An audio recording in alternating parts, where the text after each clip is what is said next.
Bonjour! On entame aujourd'hui la dernière partie de votre cours de calcul différentiel pour cet hiver.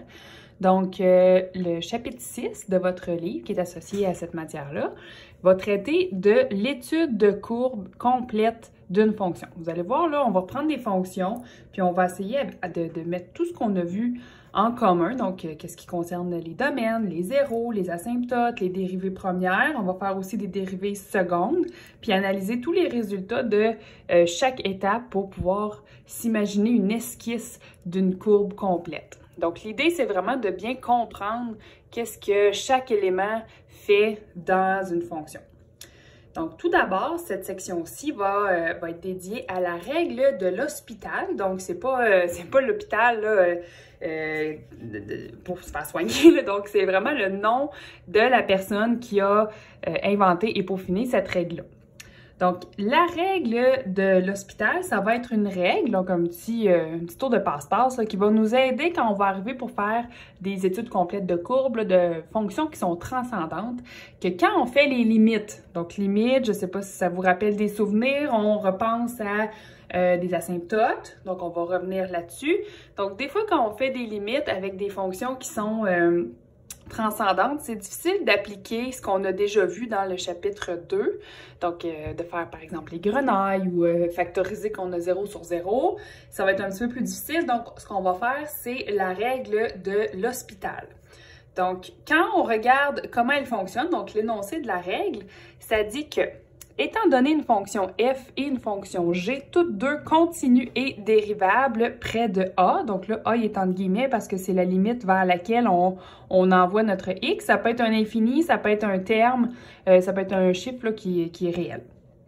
Donc là, si on a la division de deux fonctions, donc f sur g, et qu'on veut faire la limite de ça, et quand on rentre la valeur ici dans les deux fonctions, ça nous donne soit 0 sur 0 ou infini sur infini, alors la règle de l'hôpital permet de faire ceci.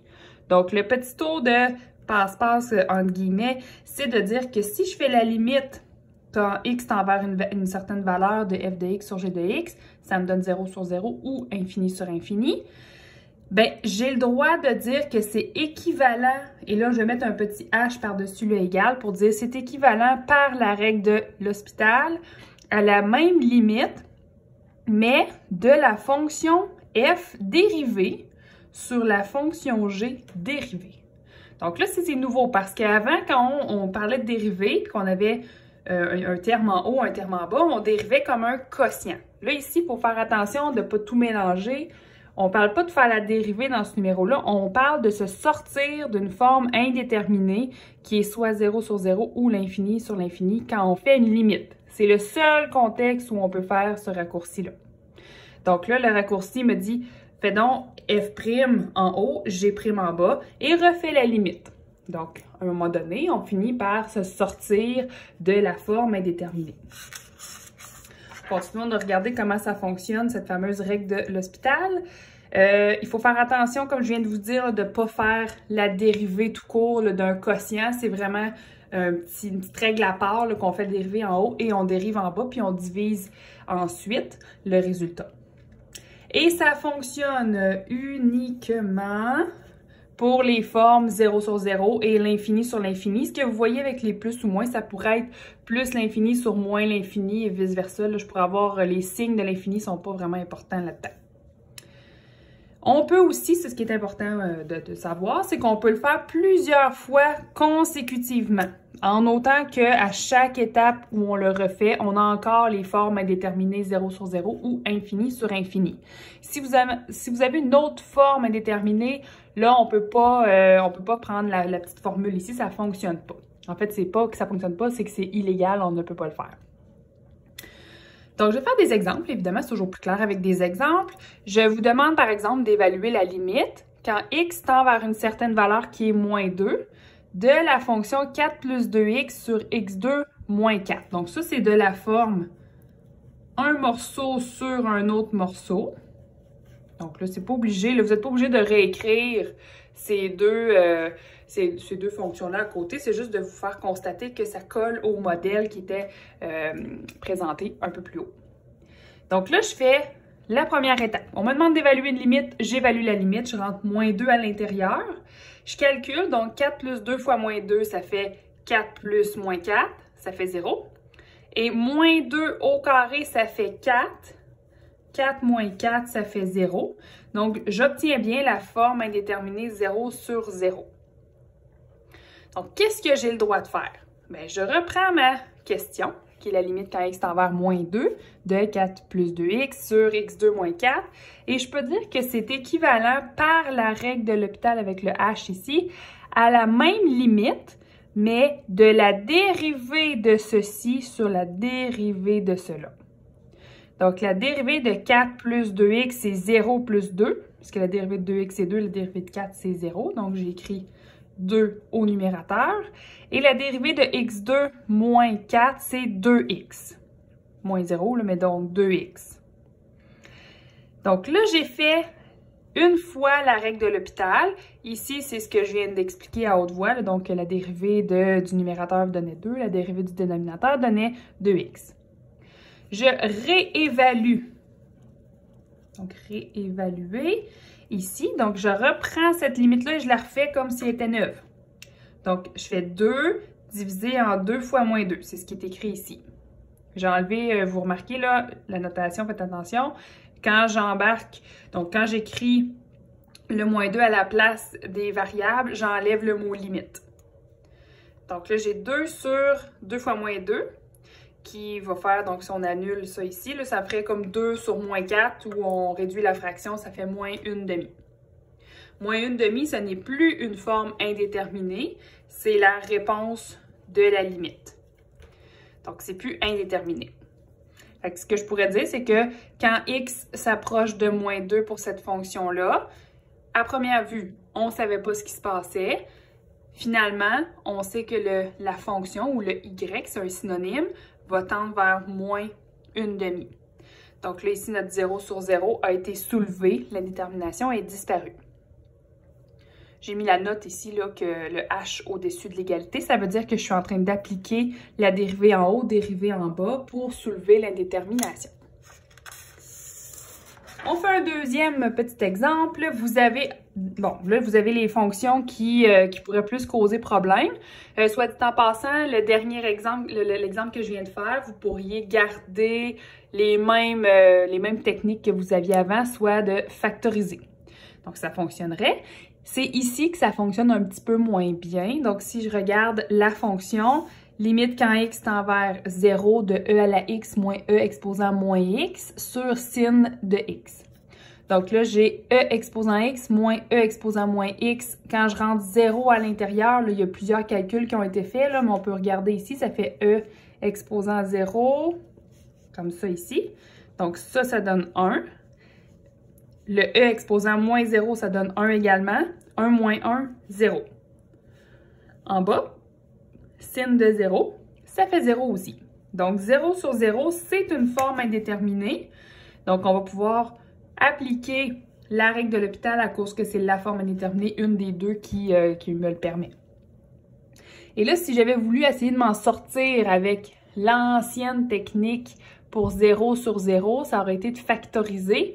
Un petit peu plus dur de trouver le facteur commun dans e à la x moins e à la moins x sur sin x. Là, c'est beaucoup de substitutions trigonométriques et c'est beaucoup plus complexe là, que d'appliquer la règle de l'hôpital.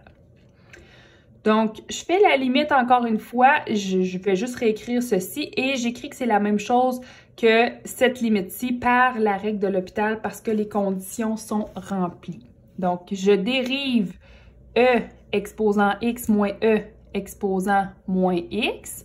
Donc là, ici, c'est comme la dérivée d'une soustraction. Je dérive e à la x, c'est le plus facile de toutes les dérivées. Ça donne exactement lui-même.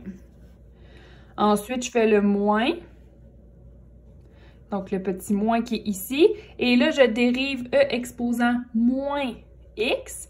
Donc, ça me fait e exposant moins x qui se répète fois moins 1 parce que je dérive l'exposant qui donne moins 1. Donc, ça me donne e à la x moins moins e à la moins x. Ce qui fait un plus ici, là, ces deux moins-là vont devenir un plus. Donc là, ce que je vais faire, une fois que j'ai appliqué ça en haut, je vais le faire en bas. Donc la dérivée de sinus, c'est cosinus. Donc je vais juste l'écrire ici. Et je réévalue la valeur de x dans cette expression-là. Donc là, je réécris que je fais la limite quand x tend vers 0 de ceci. Je ne le réécris pas, en fait, là, j'ai juste simplifié le moins par un plus. Et je remplace le 0 à l'intérieur. Ça ferait e exposant 0 plus e exposant moins 0 sur cos de 0. Donc ça fait 1 plus 1. Donc ça fait 1 plus 1. C'est déjà écrit ici, là. Et le cos de 0, ça fait 1. Donc ça, c'est tout ce qu'il y a de plus régulier comme chiffre. Ça fait 2 divisé en 1, ça fait 2.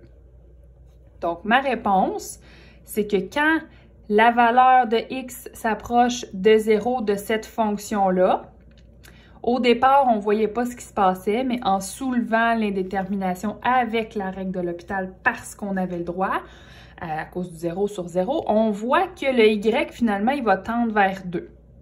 Donc, souvent, ce genre d'indétermination-là, 0 sur 0, on l'a vu, on l'a exploité beaucoup quand on faisait la définition de la dérivée, là, 0 sur 0, ça veut dire des fois qu'il y a un trou ou un facteur commun en haut puis en bas. Là, il est moins évident à voir. Comme je vous dis, ça prendrait des substitutions trigonométriques qu'on ne fera pas dans le cours ici, qui n'est pas prévu de toute façon, là, jamais. Donc, on continue avec un troisième exemple qui n'est pas complété. Donc, si on fait un autre exemple qui concerne les ln, ou les logs, n'importe lesquels, là. Donc, je vais faire la limite quand x tend vers l'infini de ln de 1 plus e exposant 2x sur x. Donc, qu'est-ce que je fais dans ce cas-ci? Ben, je vais donner qu'est-ce que ça donne. Donc, l'infini que je mets à l'intérieur, ça me donnerait ln de 1 plus e exposant 2 fois l'infini. Là, on va faire un raccourci, ça va donner l'infini, divisé par l'infini. Ln de 1 plus e à l'infini, ça fait ln de l'infini. Et ln de l'infini, c'est l'infini lui-même, qui est une forme indéterminée d'un type bien particulier, donc mais pas particulier, mais très intéressant pour faire la règle de l'hospital. Il y a des fois, on peut dire l'hôpital ou l'hospital, bon. Des fois, j'alterne entre les deux. Donc, je vais écrire ici qu'est-ce que je fais. Je fais la limite quand x tend vers l'infini de cette fonction-là. Je vais juste la réécrire. Et je vais dire que c'est équivalent par la règle de l'hôpital à la même limite, mais je vais dériver en haut et je vais dériver en bas. Et là, on va voir que l'infini, tout de suite, on voit que l'infini du bas va se transformer en 1. Parce que dérivée de x, ça fait 1. Et la dérivée du numérateur, la dérivée d'un log, c'est 1 sur ce qu'il y avait à l'intérieur de la parenthèse, multiplié par la dérivée de l'intérieur de la parenthèse. Donc, la dérivée de 1 plus e à la 2x, donc la dérivée de 1, c'est 0.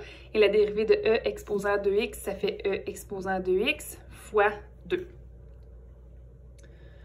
Donc, qu'est-ce qu'on peut faire par la suite? C'est un peu replacer tout ça et réévaluer. Donc, j'écris égal. Je n'avais pas de h parce que je n'applique pas la règle de l'hôpital une deuxième fois avant d'avoir vérifié qu'est-ce que j'obtiens comme limite. J'ai pas le droit de l'appliquer, la règle de l'hôpital, je le répète, sauf si j'ai infini sur infini ou 0 sur 0. Donc, en faisant un peu de ménage, on voit ici que j'ai pas vraiment besoin de faire une division par 1. Hein, je vais l'éliminer. Je vais me retrouver avec ceci au numérateur fois 1. Donc, eux autres, c'est comme s'ils étaient tous sur 1, là, ici. Et le dénominateur va être 1 plus e exposant 2x. Donc, je vais avoir 2e exposant 2x sur 1 plus e exposant 2x.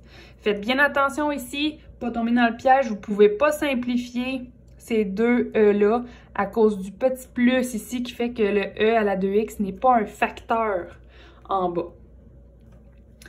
Oups, j'ai oublié de mettre ma limite. Hein? Je perdrais des points. Donc, je vais mettre ma limite ici. Ensuite, je réévalue. C'est ça ma job. J'ai fait la règle de l'hôpital. Je replace un petit peu tout ça et je réévalue. Donc, je mets l'infini à l'intérieur. Ça me donne 2 fois e exposant l'infini sur 1 plus e exposant l'infini. Je suis encore à l'infini sur l'infini. forme indéterminée.